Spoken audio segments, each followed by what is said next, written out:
अस्सलाम वालेकुम।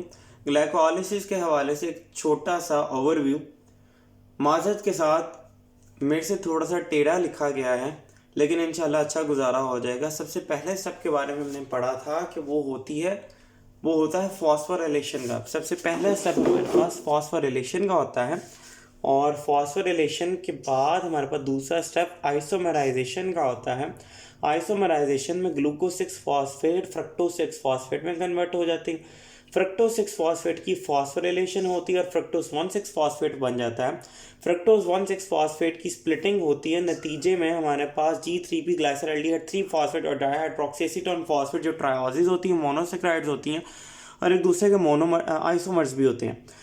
छठे स्टेप पे हमारे पास ऑक्सीडेटिव फेज स्टार्ट हो जाता है, जो स्टार्ट ही ऑक्सीडेशन से होता है या फिर डिहाइड्रोजिनेशन से होता है, जिसमें हमारे पास एंजाइम इन्वॉल्व होता था ट्रायोस फॉस्फेट डिहाइड्रोजिनेस। उसके बाद डीफॉस्फोरिलेशन होती है 1,3 बिसफॉस्फोग्लाइसरिक एसिड की। उसको कन्वर्ट कर दिया जाता है 3 फॉस्फोग्लिसरेट में या ग्लाइसरिक एसिड में। 3 फॉस्फोग्लिसरिक ग्लाइसरिक एसिड में म्यूटेज एंजाइम एक्ट करता है, उसको 2 फॉस्फोग्लाइसरिक एसिड बना देता है। 2 फॉस्फोग्लाइसरिक एसिड की म्यूटेशन पे एंजाइम एक्ट करता है और नतीजे में उसकी डिहाइड्रेशन होती है और हमारे पास बन जाता है फॉस्फोइनोल पायरुवेट। फॉस्फोइनोल पायरुवेट की दोबारा से डीफॉस्फोरिलेशन होती है और बन जाता है पायरुविक एसिड। उसके बाद हम आज का बहुत ही इंपॉर्टेंट पॉइंट को डिस्कस करेंगे, बहुत ही इंपॉर्टेंट पॉइंट है आज का, और वो इंपॉर्टेंट पॉइंट लिंक रिएक्शन का है। याद रखेंगे, जब पायरुविक एसिड बन जाता है तो पायरुविक एसिड लिंक रिएक्शन में दाखिल हो जाता है। इसको लिंक रिएक्शन क्यों कहते हैं? क्योंकि ये ग्लाइकोलाइसिस और क्रेब्स साइकिल को आपस में जोड़ देता है। ये ग्लाइकोलाइसिस और क्रेब्स साइकिल को आपस में जोड़ देता है, इस वजह से इसको हम लिंक रिएक्शन कहते हैं। लिंक रिएक्शन में सबसे पहले पायरुविक एसिड आता है। ये पायरुविक एसिड है जिसमें एक कार्बोक्सिल ग्रुप है और दूसरा एसिटाइल ग्रुप है। इसको हम पायरुवेट भी कह सकते हैं। याद रखें कि हर वो कोई भी ऐसा लफ्ज़ जिसके आखिर में एट आ रहा हो, इसका मतलब वो एसिडिक नेचर रखता है। पायरुविक एसिड की सबसे पहले डी कार्बोक्सिलेशन कर दी जाती है। डी कार्बोक्सिलेशन के नतीजे में कार्बन डाइऑक्साइड का मॉलिक्यूल रिमूव कर दिया जाता है और बन जाता है एसिटिक एसिड। एसिटिक एसिड की डिहाइड्रोजनेशन की जाती है और डिहाइड्रोजनेशन के नतीजे में हम ये देख सकते हैं कि एक NAD पॉजिटिव कन्वर्ट हो जाता है अपनी रिड्यूस या हाइड्रेटेड फॉर्म में, जिसको हाइड्रेटेड तो वाटर को कहेंगे, हाइड्रेटेड का वर्ड आपने यूज़ नहीं करना, आपने रिड्यूस फॉर्म का वर्ड यूज़ करना है। अपनी रिड्यूस फॉर्म में कन्वर्ट हो जाता है, जिसको हम NADH कहते हैं। ये कोएंजाइम है जो अपनी रिड्यूस फॉर्म में कन्वर्ट हो जाता है डिहाइड्रोजनेशन के बाद। डिहाइड्रोजनेशन हो किसकी रही है? एसिटिक एसिड की। हाइड्रोजन रिमूव कहाँ से हो रहा है? एसिटिक एसिड नहीं, एसिटाल्डिहाइड की। डिहाइड्रोजनेशन हो किसकी रही है? एसिटाल्डिहाइड की। हाइड्रोजन रिमूव कहाँ से हो रहा है? एसिटाल्डिहाइड से। रिसीव कौन कर रहा है या एक्सेप्ट कौन कर रहा है? NAD कन्वर्ट हो रहा है अपनी रिड्यूस फॉर्म, जिसको हम NADH कहते हैं। उसके बाद ये हाइड्रोजन तो रिमूव हो जाता है और हाइड्रोजन रिमूव होने के बाद कुछ इस तरह की शक्ल आ जाती है आपके पास पायरुविक एसिड की, ठीक है। और इसके बाद इसमें एक कोएंजाइम एंटर हो जाता है, जिसको हम एसिटाइल कोएंजाइम SH कहते हैं। एसिटाइल कोएंजाइम के बारे में मैंने कुछ डिटेल बातें पहले से सोच रखी हैं, आए इनके बारे में बात करते हैं। FSC की बुक में फर्स्ट ईयर में इसको कोएंजाइम SH लिखा गया था, जैसे मैंने अभी पीछे आपको दिखाया भी है। लेकिन आप दूसरी फेडरल की बुक्स देखें या दूसरी बुक्स देखें या इंटरनेशनल बुक भी देखें, वहाँ पर इसको कोएंजाइम A ही खाली लिखा जाता है। हम भी जनरल बात करेंगे कोएंजाइम A की, ये SH ही है, कोएंजाइम SH ही है, एक ही चीज़ है। हम जनरली बात करेंगे जो आम बुक्स में जिस टर्म को यूज़ किया गया है वो कोएंजाइम A की टर्म है। हम भी इसी के बारे में बात करेंगे। याद रखें, कोएंजाइम A न्यूक्लियोसाइड पर मुश्तमिल होता है, साथ ही साथ एक विटामिन होता है इसमें। न्यूक्लियोसाइड में एक राइबोज शुगर आ जाती है, साथ एक एडेनिन बेस आ जाती है। इसके अलावा विटामिन में विटामिन B5 जिसको हम पेंटानोइक एसिड भी कहते हैं, पेंटोथैनिक एसिड, माजरत के साथ इसको हम पेंटोथैनिक एसिड कहते हैं, पेंटोथैनिक एसिड। और या फिर इसको हम विटामिन B5 भी कहते हैं।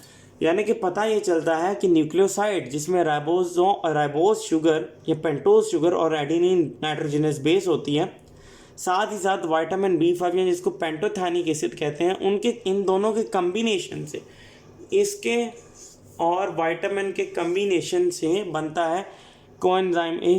कोएंजाइम ए करता क्या है, वो आपको प्रोवाइड करता है acetyl group during Krebs cycle. Acetyl group यही ग्रुप है, इस ग्रुप को हम एसिटाइल ग्रुप कहते हैं। उसके बाद क्रेब्स साइकिल पे चलते हैं। क्रेब्स साइकिल में सबसे अहम और इम्पोर्टेंट बात कि 9 स्टेप्स पे मुश्तमिल होता है।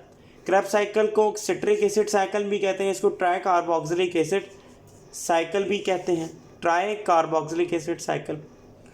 ये होता कहाँ पे, ये आपके माइटोकॉन्ड्रियल मैट्रिक्स में होता है। ये कहाँ पर होता है, ये माइटोकॉन्ड्रियल मैट्रिक्स में होता है। माइटोकॉन्ड्रियल मैट्रिक्स की कुछ इंपॉर्टेंट प्रॉपर्टीज़, उन प्रॉपर्टीज़ के बारे में मुझे लगता है हमें पता होना चाहिए। सबसे पहली प्रॉपर्टी, मैट्रिक्स की कंसिस्टेंसी जेली लाइक होती है। दूसरी प्रॉपर्टी कि माइटोकॉन्ड्रिया के 2 कंपार्टमेंट होते हैं, जिसमें से इनर कंपार्टमेंट मैट्रिक्स पे मुश्तमिल होता है। इसके अलावा मेटाबॉलिज्म ऑफ लिपिड्स भी मैट्रिक्स में ही होती है क्रेब्स साइकिल के साथ साथ। माइटोकॉन्ड्रिया को क्रेब्स साइकिल पढ़ने से पहले माइटोकॉन्ड्रिया के बारे में कुछ बातें जान लेना ज़रूरी है। हालांकि ना भी जानी जाए तो बहुत आसानी से हमारा काम हो सकता है, लेकिन मुझे लगता है हमें ये जान लेनी चाहिए। वो बातें क्या हैं कि माइटोकॉन्ड्रिया एक डबल मेम्ब्रेनस ऑर्गेनेली होती हैं। कल हमने पढ़ा था कि इसको लार्ज ग्रैनुलर या फिर फिलामेंटस ऑर्गेनेली भी कहते हैं। इसकी 2 मेम्ब्रेन्स होती हैं।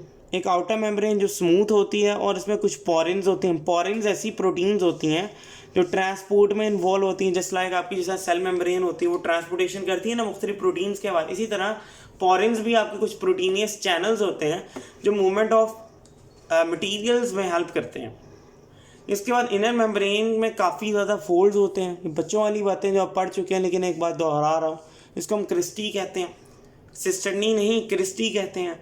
क्रिस्टी में कुछ पार्टिकल्स होते हैं जिनको हम क्या कहते हैं, F1 पार्टिकल्स। इनको हम क्या कहते हैं, F1 particles. Knob like particles होते हैं ये।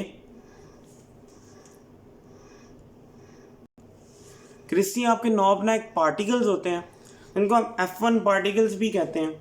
F1 पार्टिकल्स को हम फंडामेंटल पार्टिकल्स के नाम से जानते हैं। F1 पार्टिकल्स को हम ऑक्सीजोम्स के नाम से भी जान सकते हैं। F1 पार्टिकल्स तो इनको कहते हैं। इसके अलावा इनको एलिमेंट्री पार्टिकल्स भी कहा जाता है। याद रखें, F1 particles production of ATP में इन्वॉल्व होते हैं, ATP सिंथेसिस कहते हैं। इसके अलावा इंटरनेशनल बुक की एक बहुत ही इंपॉर्टेंट पॉइंट में लिखा हुआ है कि जो माइटोकॉन्ड्रिया की रेंज होती है वो 1000 से लेके 2000 तक हो सकती है। नंबर ऑफ माइटोकॉन्ड्रिया 1000 से 2000 तक हो सकते हैं हाईली एक्टिव लिवर सेल में। किसमें, ये लिवर सेल की बात हो रही है, और वो भी हाईली एक्टिव जो मतलब काफ़ी एक्टिविटीज़ में लिवर के मुख्तलिफ फंक्शन हैं, वो हम पढ़ेंगे इनके बारे में। अभी ये याद रखें कि लिवर का सेल और वो भी हाईली एक्टिव, तो उसमें नंबर ऑफ माइटोकॉन्ड्रिया 1000 से 2000 तक हो सकते हैं। इसके अलावा जो लिवर सेल में ये माइटोकॉन्ड्रिया मौजूद होते हैं जिनकी रेंज 1000 से 2000 तक है, ये तकरीबन 20% तक वॉल्यूम घेरते हैं, 20% तक वॉल्यूम ऑक्यूपाई करते हैं। तो आज के लिए इतना ही। इंशाल्लाह अगला लेक्चर क्रेब्स साइकिल के हवाले से होने वाला है। दुआओं में याद रखिएगा। अस्सलाम वालेकुम।